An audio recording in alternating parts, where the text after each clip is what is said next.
और बहुत खुशी है कि काफ़ी दिनों बाद आप सबसे रूबरू होने का मौका मिला। आप सबके बीच में आकर आपका आशीर्वाद देकर एक नई ऊर्जा के साथ हम आगे बढ़ते हैं और शिमला ग्रामीण का भी और शिमला ग्रामीण के साथ साथ पूरे हिमाचल प्रदेश का सामूहिक और संतुलित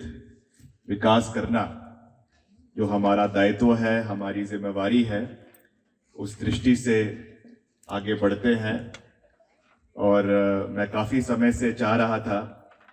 कि ये महिलाओं का जो लगातार हम समय समय पे, आज से ही नहीं कई सालों से, कई वर्षों से, जब राजा वीरभद्र सिंह जी यहाँ से मंत्री थे, विधायक थे, मुख्यमंत्री थे, उस समय से हम समय समय पर कुछ ना कुछ कार्यक्रम महिलाओं के लिए करते रहते हैं। और एक आपसी प्यार होना चाहिए, आपसी संवाद होना चाहिए, चर्चाएं होनी चाहिए। जैसा यहाँ पे कह रहे थे कि आप हमारी आधी आबादी है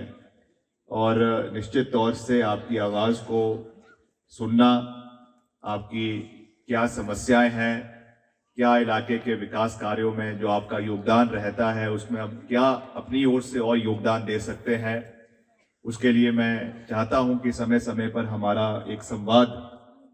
होते रहना चाहिए, ताकि आपका अपना भी विकास हो,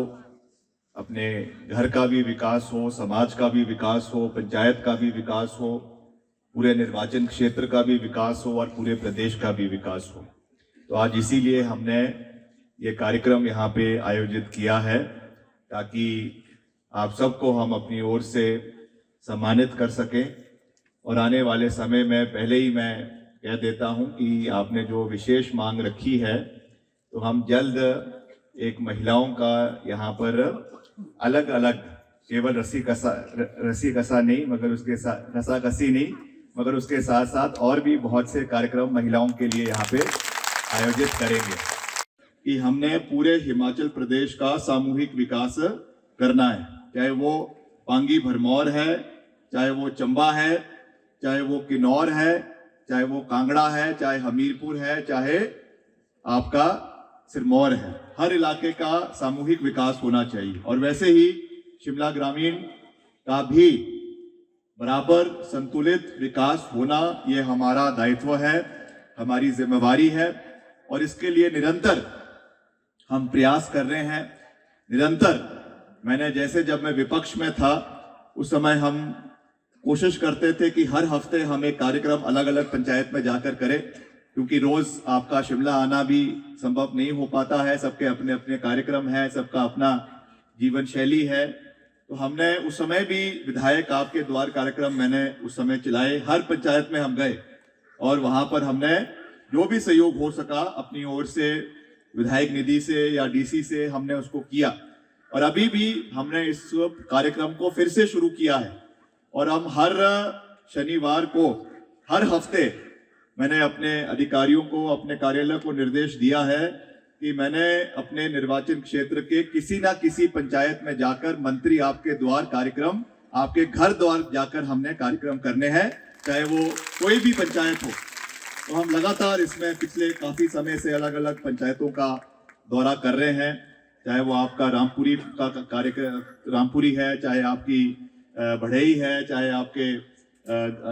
धनाटी है, आने वाले समय में शकरा में करेंगे, धामी में करेंगे, जितनी भी आपकी पंचायतें हैं, हर इलाके में हम वहाँ पे जाकर लोगों से सीधा संवाद करेंगे। उसमें कोई ऐसा नहीं है कि हमको कोई वहाँ पे कोई भाषणबाजी करनी है। मेरा तो प्रयास ही रहता है कि हम मंच पे आए और आपकी बात को सुने, इलाके के लोगों की समस्याओं को सुने, चाहे वो वहाँ के बुजुर्ग हैं, चाहे वो वहाँ के कोई पूर्व कर्मचारी है, चाहे वो वहाँ की महिलाएं हैं, युवा साथी हैं, क्या इलाके के मुद्दे हैं। वैसे तो हमको पता है मोटा मोटा, क्योंकि इतना समय इलाके में घूमते हुए हो गया है, मगर फिर भी नई नई परिस्थितियां बनती रहती है, नई नई डिमांड्स आते रहती है, तो उनको कैसे पूरा करना है, उसके लिए हम पूरा प्रयास कर रहे हैं। और मुझे खुशी है इस बात की कि अभी वर्तमान में हमारे 2 साल के कार्यकाल में हमारे निर्वाचन क्षेत्र में जो है करीबन अगर मैं आंकड़े सही कहूं तो करीबन 250 से 300 करोड़ के कार्य हमने पिछले 2 साल के अंदर शिमला ग्रामीण के अंदर हम करने में सफल हुए हैं। और मैं विपक्ष के साथियों को भी ये कहना चाहता हूं कि मैं जो भी कहता हूं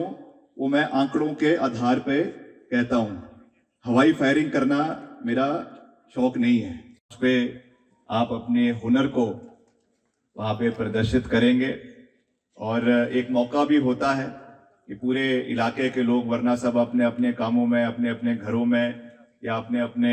जो आपकी रोज का जीवन है उसमें व्यस्त रहते हैं, मगर एक ऐसा दिन मिलता है जब आपको सबको आपस में मिलने का मौका मिलता है, आपस में चर्चा बात करने का मौका मिलता है।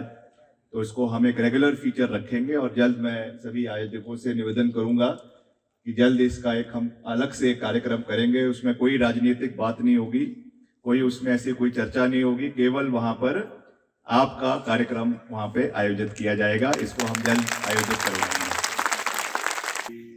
योगेश कश्यप जी, जो यहाँ पे एक हमारा हॉस्पिटैलिटी का एक सेक्टर में निवेश हो रहा है, होटल बन रहा है, रिजॉर्ट बन रहा है,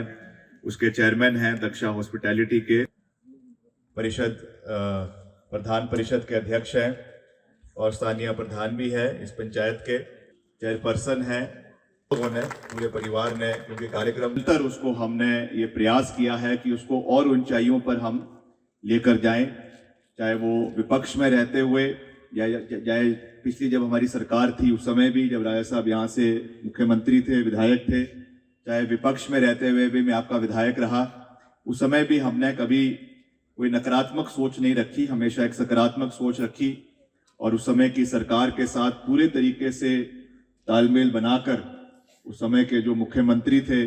आदरणीय जयराम ठाकुर जी, जो आज नेता प्रतिपक्ष है, उनसे भी मैं लगातार मिलता रहा विधानसभा में या सचिवालय में, और यहाँ के जो विकास के कार्य है उनको गति देने के लिए हमने पूर्ण प्रयास किया। और जैसा अभी सोनलाल जी कह रहे थे कि विपक्ष में भी हमने शिमला ग्रामीण के अंदर करीबन 100 करोड़ के विकास कार्य जो है वो पूरे इलाके के अंदर करवाए। और आज फिर से आप लोगों के सहयोग की वजह से मुझे फिर से आप लोगों का नेतृत्व करने का शुभ अवसर प्राप्त हुआ है। और लगातार पिछले करीबन अब 2 साल हमारी वर्तमान विधानसभा को होने जा रहे हैं, वर्तमान कार्यकाल को होने जा रहे हैं, और उसमें हमने एक सामूहिक रूप से पूरे निर्वाचन क्षेत्र के हर इलाके का, मैंने आपको पहले भी कहा है और आज भी इस बात को कह रहा हूं कि हम कभी भी क्षेत्रवाद में विश्वास नहीं रखते हैं, चाहे वो चुनाव की बात हो, चाहे वो वैसे भी हो। मैं तो जब चुनाव हो रहे थे पीछे विधानसभा के, उस समय बहुत लोगों ने अलग अलग नारे दिए, कोई शोगी का नारा दिया, किसी ने कोई कहीं का नारा दिया, कोई कहीं का नारा दिया। मैंने तो केवल ये कहा कि मैं पूरे हिमाचल का बेटा हूँ, शिमला ग्रामीण का बेटा हूँ। मेरे लिए कोई भी नाड़ा, कोई भी इलाका, कोई भी खेत खलियान मेरे लिए जो है वो मायने नहीं रखता है।